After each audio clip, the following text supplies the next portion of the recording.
Hello, everyone. As we approach the end of 2025, we wanted to reshare one of our favorite charts we affectionately refer to as a quilt chart.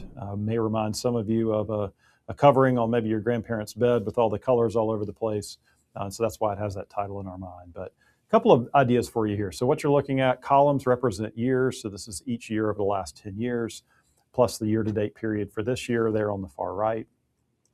And then each color represents an asset class. So you probably can't read the words, and honestly, you don't need to. If you just zoom out and really let your eyes unfocus and just watch the colors dance all over the page, what you see is that sector leadership often changes year to year. You see a few cases where they're the same colors, maybe at the top or at the bottom a couple years in a row, but rarely, if ever, 3 years. So a couple of points here for you. First, if we look at that white block, that's the basic form of diversification there.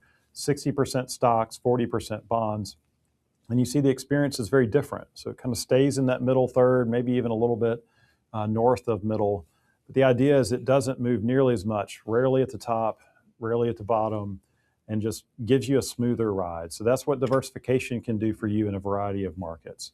The other one is if you look out to the right, so those last two blocks, 2023, 2024, you see the same color up there at the top. So that was large cap US equities.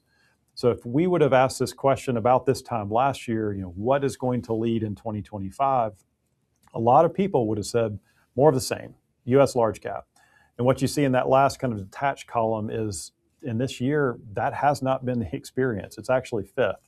So behind two kind of international only strategies, emerging and developed non-US, and two global strategies, global equities broadly, as well as global infrastructure. So not that large cap US has had a bad year, but it hasn't been the leader. So I think, again, back to the points that we're trying to make, diversification matters, and then looking backwards too much to predict what we expect the next year is probably not a good strategy either. So hopefully you see that in the chart. Thanks for taking some time with us today.